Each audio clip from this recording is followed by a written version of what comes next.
How did you feel when you first knocked someone out for the very first time, man?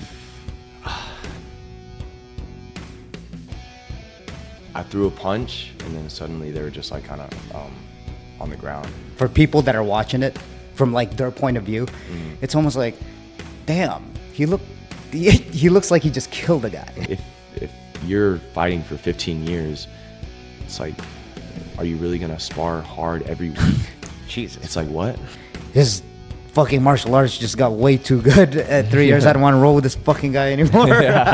People are armchair quarterbacks. They turn into armchair quarterbacks, right? And yeah, you can just tell, like, it's like, dude, it looks tiring just watching them. It's like, go for a run and make yourself tired. Like afterwards, you're gonna feel like you accomplished something. Like the dopamine is like real. Like it's really gonna like make you feel better. If there's one thing that people are good at, it's them having a good like bullshit meter. You know what I mean? It's kind of like you can tell when someone bullshits you. Yeah.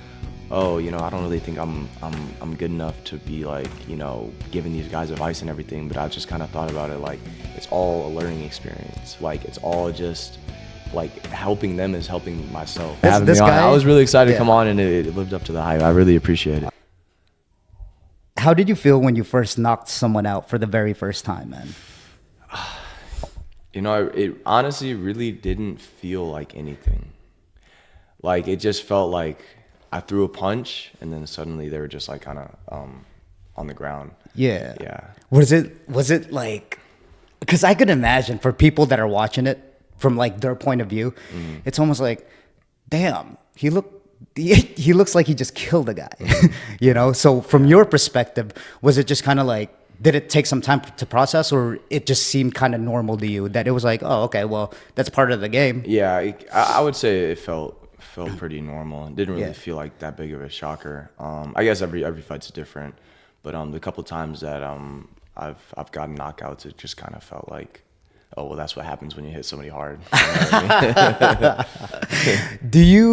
Is that your main objective as a striker? Is it like, what most people will assume in a fight? It's like, yeah, let's, kind of get into this like dog fight, and then I just want to see someone knock someone out. Are you more focused on like really knocking someone out, or are you just focused on like getting the win for the actual match? Yeah, so that's a good question. I would say my goal and my objective is always kind of changed over the years. To start off striking, I was always kind of somebody who preferred to like kind of outpoint people, just kind of like make it clean. Like you mean like a point kickboxing match, or is it no, like, more just like hit and not get hit, you know what I mean? Just like that kind of style, make it look clean. But after gaining some experience, I've really kind of changed my mindset into really just trying to hurt the person, trying to get them out of there. So I think I've kind of changed in where, I don't really mind getting into a dogfight anymore, and I kind of almost prefer that. And really? I feel like that's kind of where I shine a little bit, I feel like, and I've kind of realized that recently. So I think I definitely will always look for the finish when I'm on the feet. Yeah, I was talking to you on the mats, and you were telling me, I was asking you like, hey man, what do you like better, like wrestling, grappling, or striking? And then clearly you said that, striking. And is that just a product of you because you have been doing it just for a very long time, or do you just like the fundamentals of striking, or is that just your thing? That's like your specialized go-to? Yeah, I would say a little bit of all of those things. I think I've always just kind of thought of myself as someone who like would get the job done on the feet.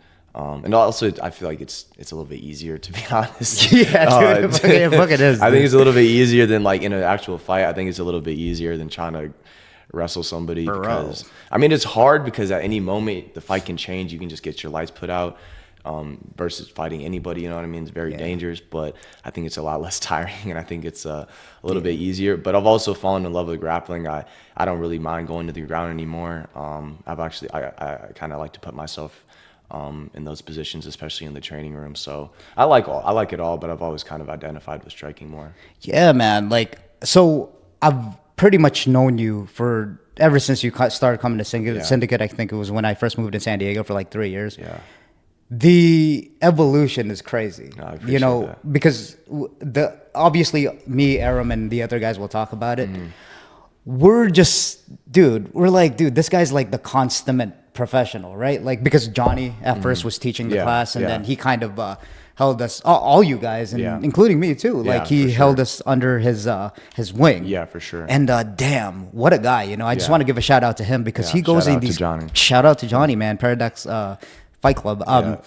And that's an amazing role model, because he goes with you guys to like the fights, and then, you know, I noticed that, and he even made a post with you and him, you know, saying that like you're the consummate student and you listen, and it fucking shows. Like, it's crazy where that has gotten taken you till now, because we've seen the fights. Like, I was there on that Tough Enough, where you were supposed to get that rematch over here, and the evolution is just crazy. So can you talk a little bit about when you first started from how it feels now? So when you first started, were you thinking about competitively going into fighting, or was it just a hobby for you? Yeah, so I would say when I first like found out about mixed martial arts, I was kind of like, oh, that's cool, but I don't think I'll ever really do it. And then like as time went on, like I saw more fights. I started like watching pay-per-views and stuff, and I was like, okay, I want to train. When was this? When you were like a kid?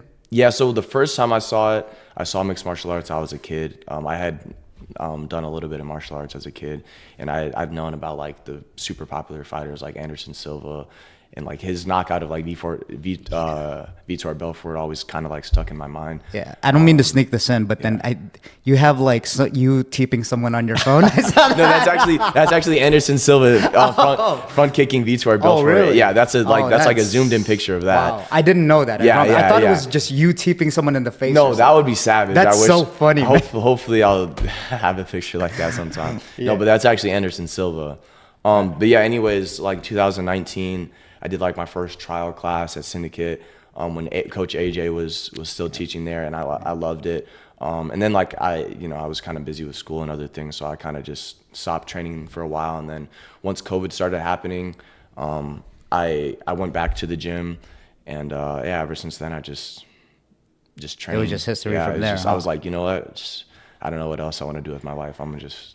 Were you addicted? Oh, okay. So that's good info. So you didn't, like most like kids growing up, you know, they want to take the route of like going to college because it's kind of what society tells them to do. Sure, it's almost like, oh yeah, but I was the same way. I'm like, wait a minute, like I went to college, but then I dropped all my classes because it was just so boring to me. Man. I was like, I can't sit there. And I drank too much. But but yeah, man. So yeah, talk about that a little bit. I mean, you didn't have a path, right? Yeah. And you didn't know what you were doing, and this was like crazy times during COVID. Yeah, I was kind of just like I don't know, like about to graduate high school, kind of not really knowing what I wanted to do, just kind of like doing the normal teenage thing, going to parties or whatever. Yeah. Were you a big party animal, dude? There was a time, a short period of time where I was kind of crazy, but but yeah, I was kind of like, school's not for me. I feel like a lot of people feel that way. Yeah. Schools, it can be great for some people, but for me, I don't think it was the right path.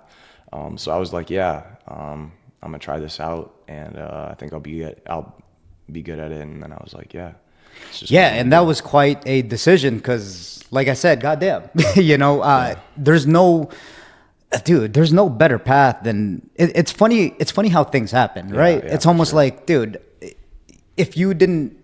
Dude, who's to think like, I'm gonna be like a professional fighter, you know? Yeah. I know we grow up watching this stuff, but then that's only like 0.1%, I think, of like the population. Yeah. And then look where it's getting you, right? Like everything about it, the discipline, the health, you know, the camaraderie with your friends. Look what you got, the bond that you guys have now, dude. I watch your guys' story every time. I'm like, dude, these guys are just having fun. Yeah, dude. That's all it is. Literally, that's all it is. Yeah. You guys are like fucking not twerking, but you guys are doing drumline dance moves and shit. You know what I mean? I was like, that's awesome, man. And that's a part of the journey. You know? Yeah. Well, we're definitely not twerking, but no, we're doing it. I was like, come on, dude. No, 100%. We're just having fun, because you know, at the end of the day, it's not just about like the results, like winning or losing. It's about the journey. It's about just like, because, you know, we could, you know, who knows when we're going to die, you know what I mean? So it's like, we're just doing what we love, you know, with the people we care about. You know what I mean? What's crazy to me is the real reason why I have wanted you on this podcast is because this podcast is what I would tell my younger self. And trust me, man, I was completely like opposite of what like you're doing. I've fucked up big time. I've gotten like DUIs in my 20s and you know, fights and stuff like that. Street fights, like the cool kids. No. But yeah, man, it's crazy to think that at such a young age, 21, just turned. Yeah. That damn, you're already doing this. And the reason why I think that way is that the compound interest in finance, like the compounding effects of like, since you started so early in martial arts and being disciplined, stuff like that, dude, you have a long way to go. I'm 39 fucking years old, you know, and I started martial arts, you know, obviously way later than you did.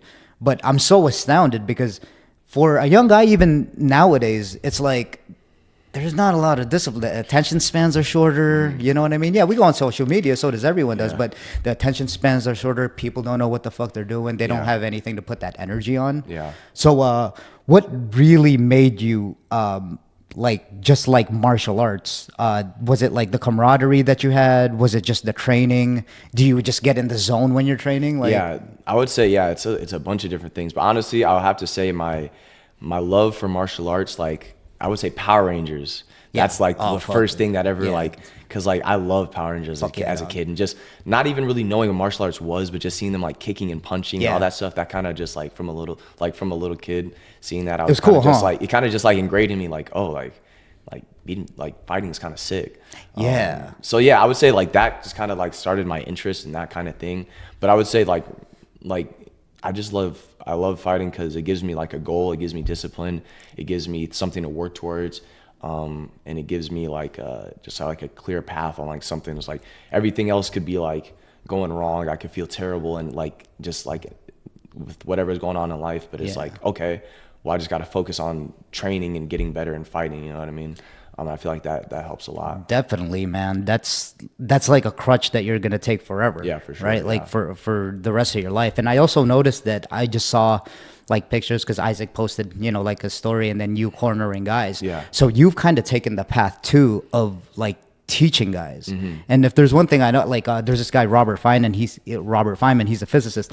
He says that if you want to master something, teach it. Yeah. And that's exactly what the fuck you're doing. Yeah. Like it's almost like a carbon copy of Johnny, honestly, because I saw a picture of him when he was coaching you guys at USMTO, and then I saw a picture of Isaac post that up, and you were in the corner, probably like more than once, right? Yeah. And I'm like, damn. They're like really following, you know, like the footsteps, and I'm sure you're learning a lot from that as well. Yeah, I've learned so much because like when I first started getting into like cornering and teaching, I was kind of like, oh, you know, I don't really think I'm good enough to be like, you know, giving these guys advice and everything. But I just kind of thought about it like it's all a learning experience. Like it's all just like helping them is helping myself. You know what I mean?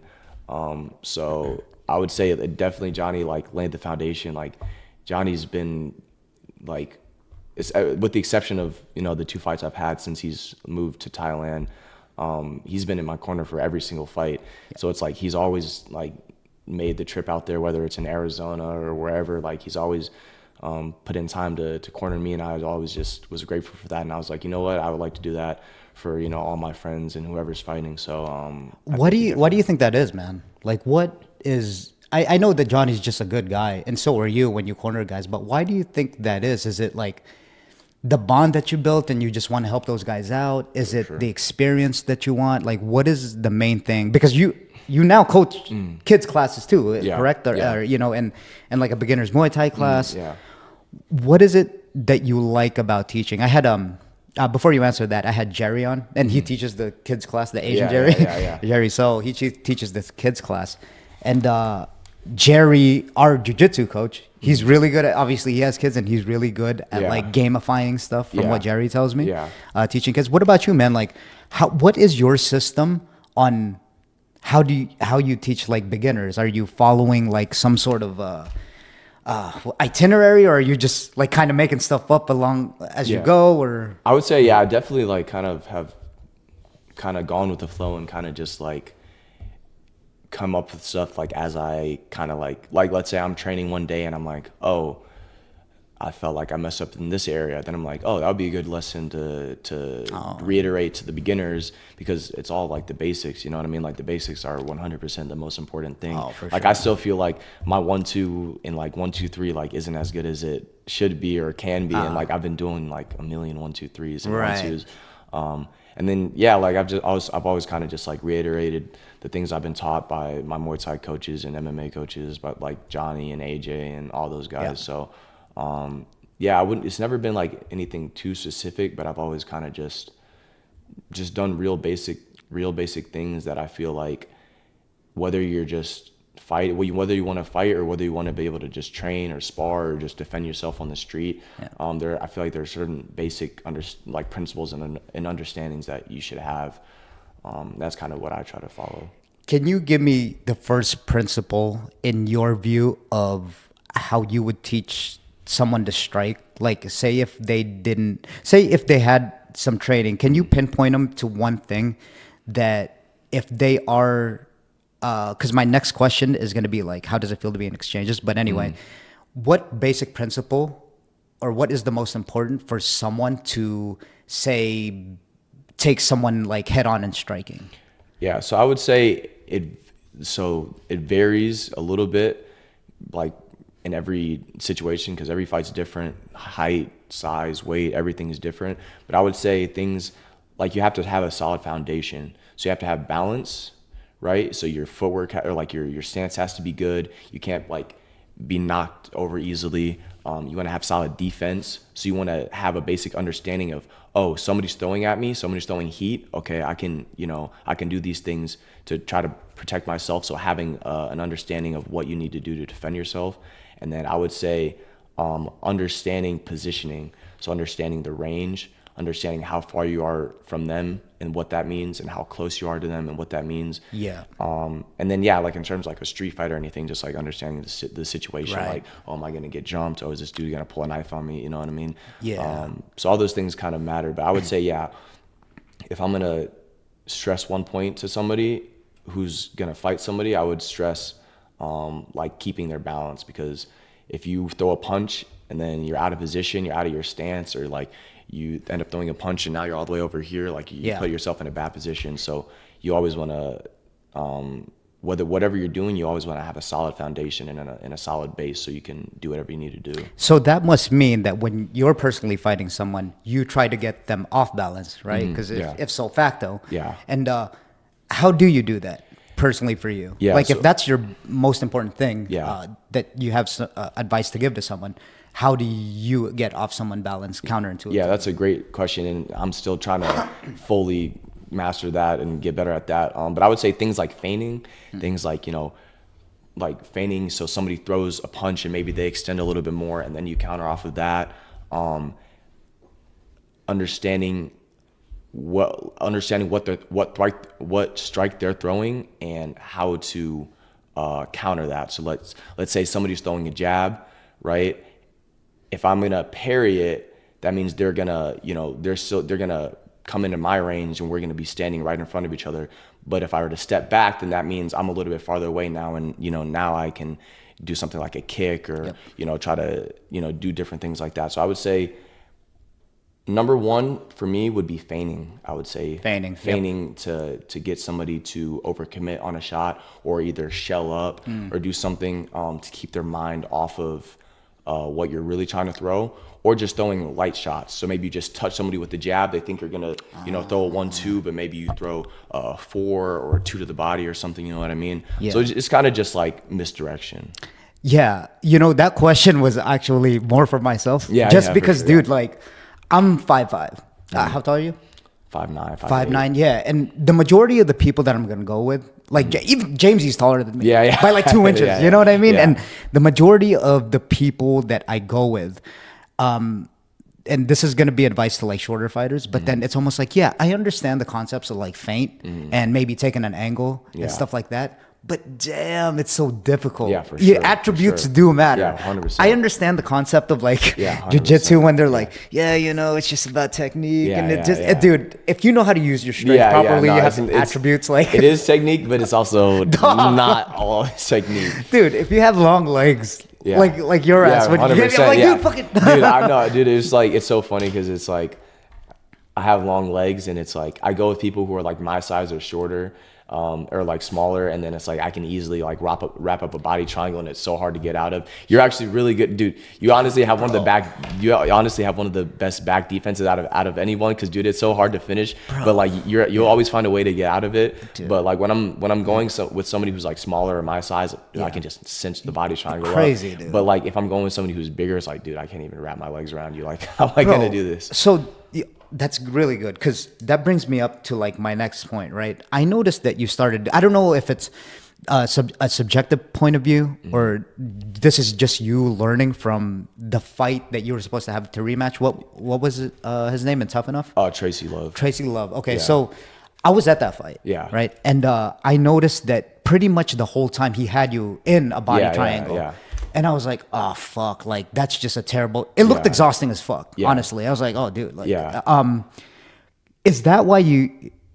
I mean, I guess the body triangle is like a staple move. Yeah, for But sure. then is that why you started implementing that in the practice? Yeah. 100%. And like, I've always kind of worked my back defense and my back. I feel like my back attacks and like escapes have always kind of been like a little bit more of a strong point for me in jiu-jitsu. I've never been too good at like, you know, like front headlock stuff, right? I'm getting better at it, but like I feel like I've always been kind of solid in like in the back area. But yeah, after that fight, I was just like, man, this guy was just able to hold me in a body triangle. That's all he really did. Yeah, and exactly. So it's like, man, if you can just get to that position, it's like you can just burn time and just win any fight. So I was like, you know, I really got to go to the well on that and get better at that. And also the credit to him, like he was good at holding it. But for sure, I think this time around, like I'm just so much better in that area. I don't think I think there's very few people who can hold me there for as long as he did now at this point in time. So yeah, like I just really learned from that. And you know, like you said, that's like one of the staples in MMA. Like that's like a real strategy nowadays. It's like you look at someone like Aljo, it's like, oh, that's what I'm not going to take you down and hold you down and use all my strength. I'm going to take you down and then immediately get on your back. And now I'm holding a body triangle. I can punch you. I can choke you. I can do whatever I want. So the back escape is like kind of, or the body triangle is kind of like an evolution in MMA. I feel it really is like it's just a subtle nuance. And then, coming back to that point, it's just Jerry, our jiu-jitsu coach. This guy, he's short like me. And dude, when he cinches a body triangle, somehow he cinches it. He showed me. He takes like an angle. And even still, I try to do it. And I'm sure it's just repetitions and stuff and doing it from a very long time. But then, dude, he cinches a body triangle. He gets it in your sternum. Dude, not to be a bitch or anything, but I want to tap. No, dude. Like, dude, come on, dude. Like, or I'll just like casually just give him my neck. I'll just be like, oh no. Oh no, no. Oh no, no. Okay. But yeah, man, you're right, dude. You're right. That like, that's kind of a light bulb, because it is even something simple like that's been around for a while. It's evolving. Yeah, for sure. It's evolving. It's like, what the fuck, dude? Like, you can win matches like that. 100%. And also too, like Jerry always gets that on me, and it's like, oh, dude, this like hurts worse. I almost feel like it hurts worse because like he doesn't have such long legs, so like when he does it, it's like it feels even more, and I'm like, oh dang. And then also like Dimitri too, he's like tapped me with just like putting pressure on a body triangle. I'm like, dude, like sheesh. That's what I mean.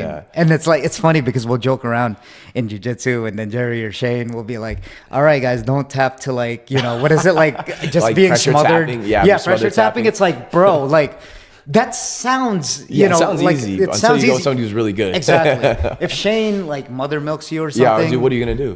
What are you gonna stop him? You gonna stop him? Exactly.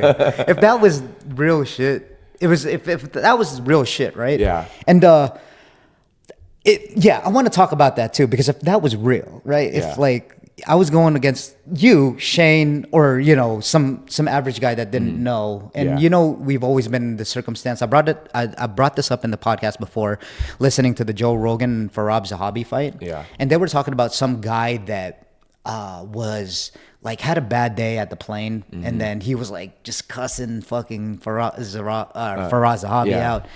And the things like he was saying, that the things that I can like do to you without that guy knowing, it's just their emotions getting in the way, and you know, they have no idea what it feels like to go against like a trained guy. But I guess if you're trained, you know, that's the beautiful part of it. is that you kind of know what you could do. Yeah. And obviously, you know, the consequences that come with that if you get involved in that. Yeah, it's kind of like a fuck around and find out kind of fuck thing. around and find out. It's like some, I mean, this is like, I'm not perfect either. Like, I'm sure I have my delusions where it's like, oh yeah, I could beat that guy's ass. But like in reality, it's like, it's a little bit harder than that. But still, it's like, if you really don't know, like if you really haven't been in there, it's like your mind will just like, cause I've gone with dudes who are like almost 100 pounds bigger than me. They're like, dude, like, you're 100 pounds less than me and you just manhandle me. I'm like, it's kind of how it works. Like, like I've kind of been training like way longer than you. Like, it's so primal, especially for guys, right? Mm-hmm. It's so primal to think that, yeah, of course your ego is going to start talking because we're guys. Yeah, I get it. Sure. I don't blame them really, you know, but what they see on TV and stuff like that. But dude, it's like doing anything else. If you're good at basketball, if I was going against fucking, you know, some like Division I player. Yeah, I'm going to get my ass handed to me no matter how much I could think playing basketball. Yeah. But for some reason in fighting, I think everyone just thinks they could do it. Yeah. You know, like guys think they know how to do two things. Yeah. Get women. Yeah. And fight because we're men, right? It's kind of like we're programmed to do it. Yeah, for sure. Those are the two things, man. But even like getting women is a skill. Yeah, for like sure, you have to like kind of seduce them. You kind of gotta like show them it's your best parts. It's not that easy. It's not that easy. You have to actually go up to them. Yeah. No, but I would say it's like, it's just like a primal thing because it's like obviously if we didn't have martial arts or anything, it'd be like, oh, that dude's bigger than me. Oh, like I don't want to mess with him. Or it's like, oh, that dude's smaller than me. I could easily take that guy. But that's kind of just like naturally ingrained in us. Or it's like, oh, dude, that dude looks really fast, like or whatever. Yeah. You know what I mean? So I think it's just kind of like a natural primal thing for us to kind of assume that we can just, you know what I mean, for sure, mess somebody up. Well, here's a fun fact, right? I listen to a lot of evolutionary psychologists. So comparing the two between like getting women and fighting. Yeah. What's funny is that guys compared to guys, when guys see a guy, right, they have a better judgment if that guy like gets a lot of play from women, right? Because they evolutionary wise, it's the more dominant guy that can pretty much get women. Yeah, for sure. Like it's like, oh wait, he's just a scary fucker. Yeah. And from the outside looks of it, like if you have like this fucking power lifter and then you know he's tatted up, from the outside, it's kind of like.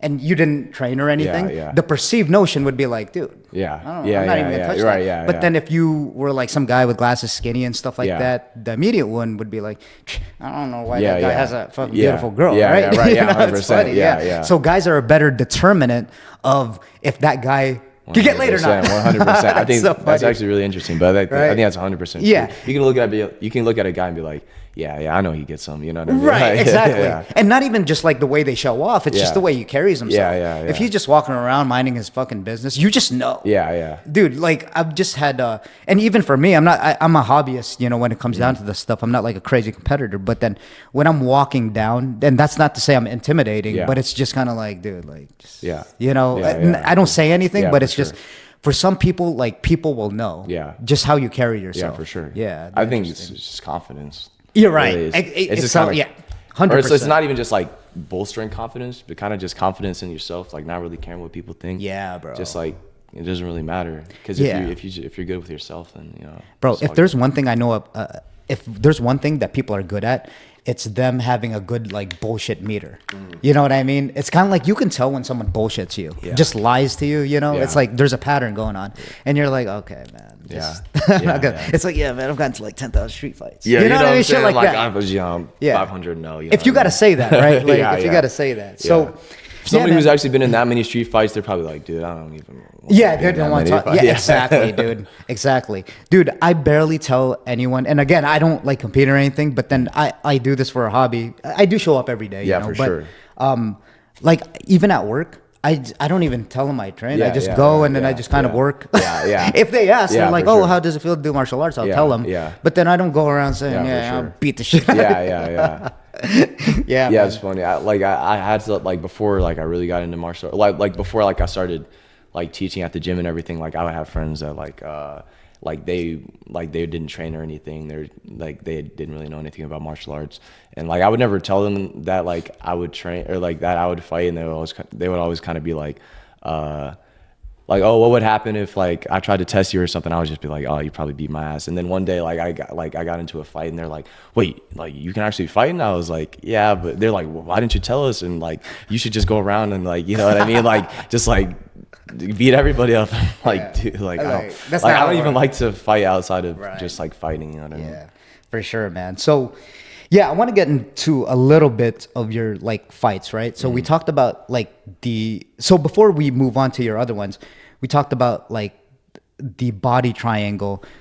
So would you say that probably better not to get into that position in the first place? 100%. You know, I mean, I think because like the biggest mistake I made in that fight was like just giving up my back. Like I feel like if I had because like he took me down, and I feel like if I was just didn't give up my back and worked more from a position where he's facing me, I would have been able to get up a lot easier.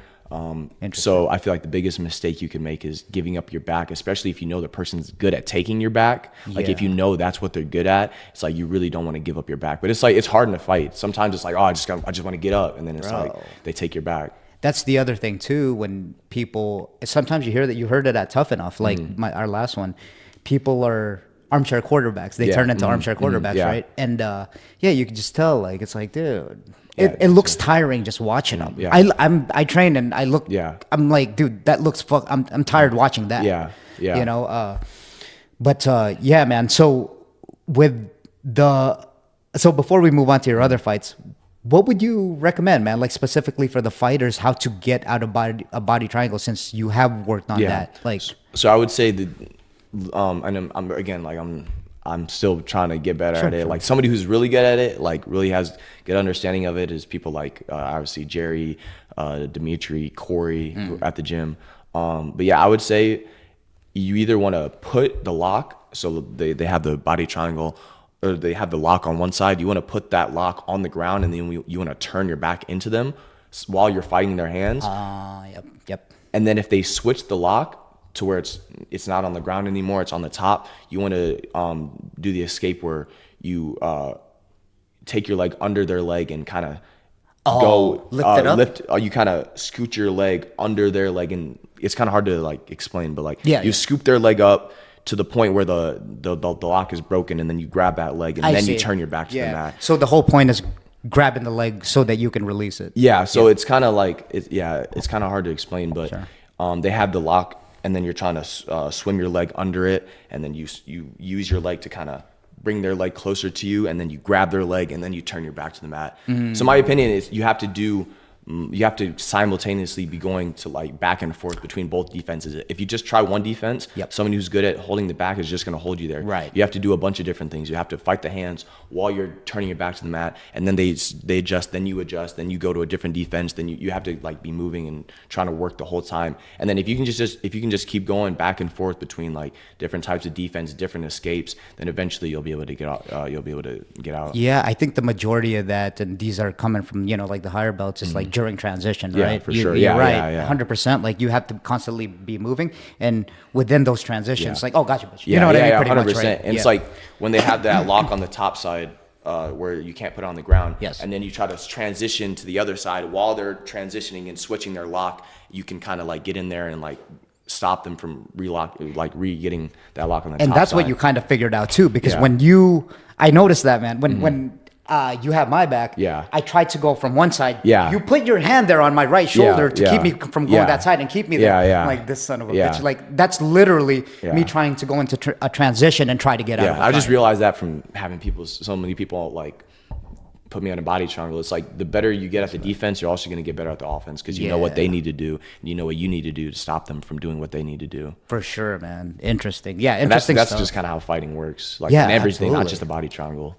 Yeah, and weirdly enough, right? It's that you have to do fighting to get good at fighting, 100%. And you can't just watch fighting, right? 100%. It's like there's those certain nuances that we were just talking about. Yeah, when I first before I had my first like official fight, and like I just watched UFC, I was like, dude, like, come on, like I'll just do this. Like straight up, I was just like, dude, like, come on, I'll be the best at this shit. I'm just gonna do this. And then it's like, oh shit, this shit is like way harder. Everything's harder than it seems, my friend. Yeah. So we'll move on to so actually the other one I wanted to talk about was that pretty much knockout that you had. Well, was it an uppercut that it was, right? It's like all over fucking my Instagram. last fight, or not not the tough enough one, but then the fierce fighting one. Yeah. Wasn't that for the belt too? Yeah. Yeah. So, he pretty much, did he duck under and then you gave him an uppercut, correct? No, so he kind of just like dropped his level a little bit, and then I met him with the uppercut. Which he did you completely see that, or did he just run into it? Like, did you know that he was gonna duck? Yeah, I knew that he wanted to grapple, so I kind of just anticipated his level change. So I kind of saw that he was kind of dipping down a little bit, because I think he thought like maybe I was gonna throw a 1-2 or something. So I just it's almost kind of something that you have to feel. You just you kind of have to feel when they're gonna like dip down. You know like what I mean? timing and distance. Yeah. And that's just something that you build. Yeah. It's not always, because like when in the fight, it's like, it's crazy. You don't have time to think. You just kind of feel things. Right. And that's why we drill, for right? Sure, yeah. So how did that feel, man? It was like your first belt, right? Or did you get a belt at USMTO? Yeah, well, it was my first belt in MMA. In MMA, right? So how did that feel, man? Like when you got the first belt, was it just like whatever onto the next one, or were you just like, oh, okay, I think I got something here? Yeah, no, I was happy about it. I always just wanted to, a belt in MMA. Yeah. Because you do have one. Correct me if I'm wrong, but you do have one in USMT. Yeah. I have one in Muay Thai. Okay. Yeah. And then because I've it was always my goal to have a belt in MMA like as an amateur, so it was cool to get. But yeah, it was cool. It wasn't really the biggest deal to me, but it was definitely cool. Yeah. I would have figured, man. Maybe not the belt, but it's almost like, damn, it must be a boost in confidence or self-esteem, right? It's kind of like, I'm actually getting somewhere with this shit. Yeah, because it's like the people you fight for the belt, they're not going to be like some debuting guy, you know what I mean? They at least have a couple fights. They at least have won some fights, and they have some skills. So whenever you fight for a belt, it's going to be someone who's at least done something well. Yeah, exactly, man. That's fucking awesome. And then going on to this most recent one, dude. So from like a objective standpoint, from where we were standing, right? You got all your friends over there, the syndicate guys. Yeah, shout out to those guys. Yeah, shout out, man. We were looking at it like, that's when I knew that the evolution was just there. You know what I mean? Like I said, it's almost like I know you really well just because I follow you guys. Sure. Like we're in the same fucking chat. You know what I'm saying? And I see you guys' chat going to Arizona, California, wherever. I've cornered Isaac and fucking Aram. Yeah. And like with you, USMTO, from the fierce promotions to, I'm sure like smaller ones to Tough Enough, which is like a pretty good production, man. For sure. That's like, I was like, whoa, that LFA, I'm like, wow, this is like pretty big time, super sick.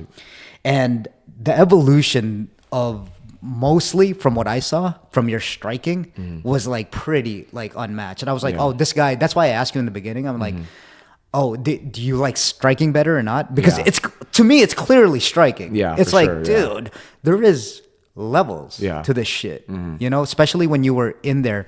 So obviously the fight wasn't very long. So can you just, from the walkout, how were you feeling?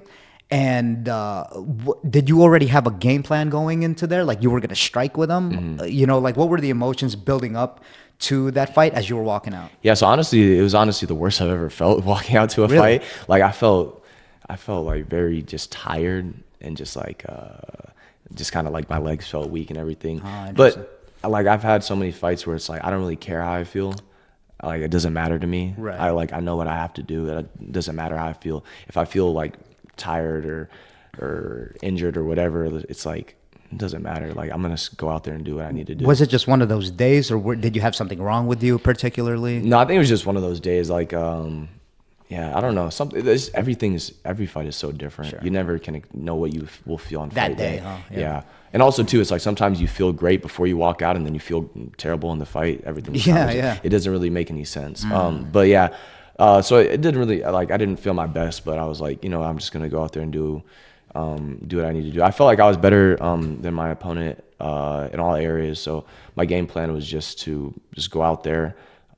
Just put it on them from the start, and that's kind of how So that was the game plan. Yeah, that's kind of just like my mindset every time I go into a fight now is I don't really care what their skill set is or how good they are. I'm going to go in there. I'm going to do me. Yeah. I'm going to try to get them out of there. So I wanted to strike with him. I wanted to get a clean knockout.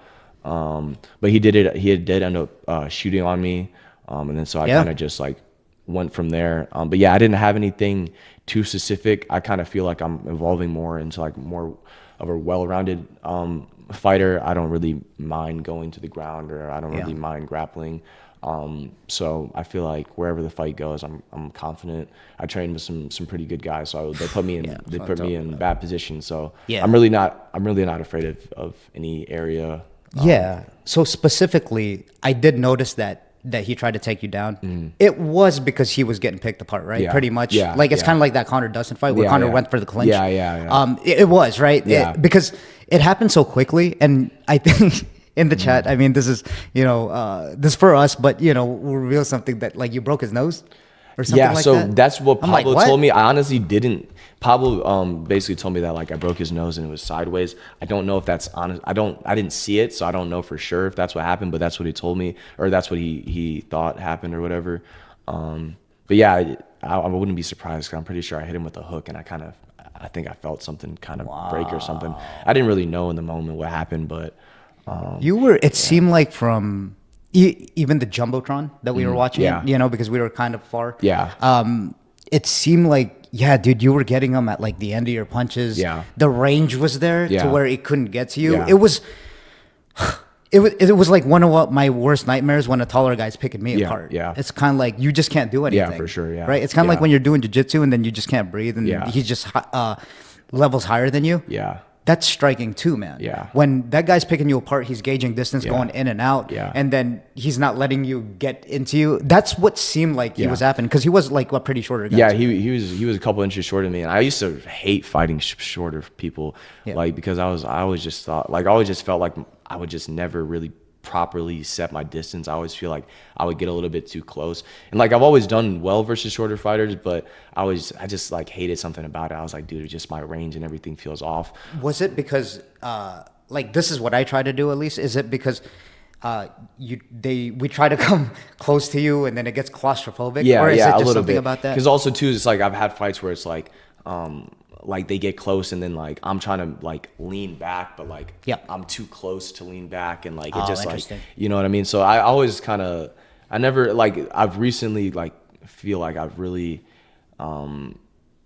gotten good at like my range management, like whether I'm fighting a shorter person or a taller person or somebody my height, I feel like I'm able to just like immediately gauge where I need to be for my punches to be most effective, and I feel like that showed in the fight, because usually I feel like pretty like clunky fighting shorter people, but I felt pretty good. Right. So like you said, you're just putting it all together, and that's not even just wrestling. I mean, from fighting taller guys to shorter guys to body triangles to dealing with all that stuff, you just feel like it's coming all together. Yeah, for sure. I think I just kind of changed my mindset a little bit. Yeah. What's the biggest one, man? Like the biggest change? Like mindset change. Okay, yeah, just my, I just want to go in there and create damage and just look to finish them. I like last year. Like anyway. Yeah. It doesn't matter. It doesn't matter. I lost a series of close Muay Thai fights last year, and like those were all fights I could have won. And I kind of just was like, man, like what am I doing wrong? And it kind of just clicked to me, like I'm not trying to go in there and hurt them. It's like I'm just trying to go in there and like point fight. It's like, what am I doing? It's like, why would I not try to put that person to sleep? Why would I not try to hurt them? And it's like, even though I always felt like I had the skills to beat like anybody I fought, I ended up losing some close decisions because it was like I was kind of just like waiting on the outside, not really looking to like create damage or anything, and that can like allow fights to slip away from you. So yeah, it's true. I'm grateful for those lessons, because it really just made me realize like I just got to put people to sleep. Yeah, man. And if you think about it, and this isn't like, something like talking shit or anything, but it's almost like half-assing it almost, for right? sure, if you're not going all the way with it, 100%. then it's like, fuck. Like it was kind of like something clicked me. I was like, wait, what have I been doing all this time? Right, it's like I've just been like trying to, because I always like have like strikers like Adesanya, like Anderson Silva, people who just like get hit and then don't get hit. But sometimes it's like, dude, it's a fight. It's like, you're gonna get hit. The majority of the times, right? Like you have to expect to get hit. Yeah. So where you going from here, man? Like, what's the move? What's your future plans? Because we're all, the boys and everyone else is excited to hear, like, since you have evolved into a really, really good fighter, right? I appreciate that. And it's just clear. It's clear as day. It's like, especially this last fight, I was like, again, I'm like, oh, there's levels to this shit. And he's going into like another fucking pendulum of it. For sure. What's the next movement? So currently I'm scheduled for a fight July 13th, Fierce Fighting Championship. Yeah. So I'm going to be going up to 35 to fight for the 35. And what were you fighting for that? So my last fight was 35, but my fights for Fierce previously were at 25. So I'm going to be going for like the champ status or whatever. So I'm excited because the opponent they have is he seems like he's well rounded, and he seems like he'll be a good test. Yep. And then from there, I feel like I'm pretty ready to go pro. So I don't have any like set like dates or anything on like when I'll go pro or whatever, but I feel like I at least probably will get one more in and then look to transition. When you decide to go pro, is it a lot of of course it's you, but then who are you getting advice from to go pro? I know there's people like John Wood, Johnny, of course.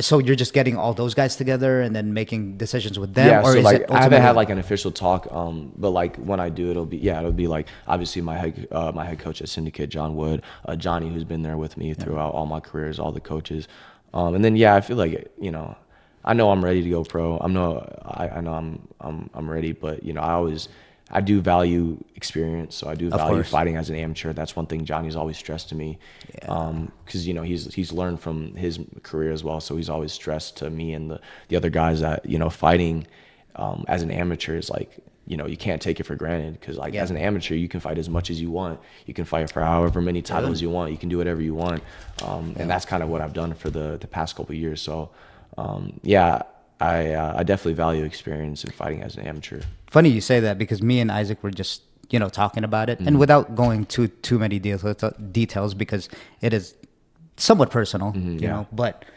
I know Isaac's a pretty like emotional person, just because he cares. Yeah, for sure. And he's one of the that's just quick shout out to Isaac. He's one of the hardest workers. He's one of the he's one of the most disciplined people. He's one of the like if you want Isaac on your team, that's all. Dude, for sure. For sure. There's no bigger statement than that. Just because, Isaac is just one of those guys. I see him in the chat. He facilitates a lot of things. He facilitates the fights. That just means that he wants people in his group of circle to like get up there with him. 100%. And man, you are who you hang out with. You are who you hang out with. But I was talking to him, and he gets really down on himself sometimes, but that's just because he has a higher standard. Now, that's not the fault, but it's just... it's almost like, hey, Isaac, just get as much fight in Amis, and who am I to say? But as far as like you even just said it, right? People will tell you like, look, it's Amis, man. Fight as much as you want. Learn from the experiences. Yes, emotions are going to be involved, but dude, just soak it in. You have no control of like the outcomes, right? You could be the best fighter, and you could, like George St. Pierre said, you could zig when you should have zagged. 100%. Right? But at least it's Abby's. Yeah, 100%. And like the pros, And that's one thing I'm grateful for. Like I've definitely had some down moments in my career where I've like lost fights, and I've just been like, dude, like just like what am I doing wrong? But like I would never change any of those. Like, I would never turn any of my losses into wins, because I feel like at the end of the day, they always help me learn something more about myself and get better. And that's just and I think that's one thing that Muay Thai fighters really like in the US have like started to like do a lot. Like they just fight, like they just go from this fight to this fight to this fight, which isn't always advisable, because it's like brain damage is real, and it's like you can't just like, if you're getting like hit and you're sparring hard all the time and you're like concussing yourself, it's like, dude, like that's gonna add up. So you definitely have to be smart about it. But I think that's one thing that amateur fighters in Muay Thai do well, is they value experience. Yeah, absolutely. Yeah, and that's a great point, because it's not like anything else, right? It's not like any other sport where basketball, you can play all you want. I mean, you're young, you're good, and besides from like a catastrophic injury, I understand those happen, but CTE is a real thing. 100%. Fighting's the most brutal sport pretty much that you can do, and you got to be really careful on how you go about it. You can't just fight. And the fucked up thing is that there's a balance to it. You want as much, it's almost like you want as much fights because you want those repetitions. Yeah. But you got to be smart about Yeah, it. 100%. Like, how do you do that, you know? Well, I would say also it's like, in my opinion, the most damage I've taken is not even in fights. Like I really honestly haven't gotten hit that much in my fights. Yeah. I would say it's the training. It's the training. It's the back-to-back sparring days where you're going hard, and you just want to spar and you just want to get, I don't know, maybe people want to like release some anger or whatever. Yeah. And then they just like they're injuring themselves and then you concussing themselves in training. Yeah. So I would say if you can train smart, if you can understand that you know your brain can only take so much and your body can only take so much, and if you're just beating it in day out, it's just gonna make your career shorter, and you're not gonna get better just from like going hard all the time. So you have to train smart. You have to be able to do things like flow sparring, like hitting pads, hitting the bag. You can't just only get better by sparring hard. Yeah. How much stock, this has been talked a lot about before, but how much stock do you think there really is in flow sparring? I understand the movements, but since you are a competitor that is going into the pros, how much stock and how much do you do of it? Like real flow sparring, not like, oh yeah, we'll spar and then we'll spar hard. Yeah, no, I would say it's very important for me. I feel like at this point, it's like I would rather spar like that than spar hard, because I feel like I've had enough hard sparring rounds. I've had enough fights where it's like I know what a fight is. Yep. I know what's gonna happen. We're gonna try to take each other's heads off. I don't need to do that in the gym. I need to work more technique and more tactics and more, just letting, thinking, just more like, letting my brain kind of react and learn different things. Yeah. But hard sparring and like things like that can definitely be beneficial for somebody who's like just starting off, because if you're somebody who's never been in a fight before and then you get into a fight and then you're tired and then somebody's trying to take your head off and then you don't know how to deal with that, it's rough. Yeah. So you definitely want to have some, even if it's not hard to the head, you want to have those moments where you're super tired and then somebody's just trying to put it on you. In training. But yeah, I'd say like early on in your career, those harder sparring sessions can definitely be valuable. But still you want to still be smart about it, you know what I mean? So you're almost like reverse engineering it to where it's like, you need to feel that when you're first starting off so that you do feel it. And when you get hit in the face, just like that Mike Tyson quote, right? Everyone has a plan until they get punched in the mouth. Yeah, 100%. And then you kind of tone it down a little bit because you've already been through it. Yeah, 100%. That's like pretty much your system. Yeah, for sure.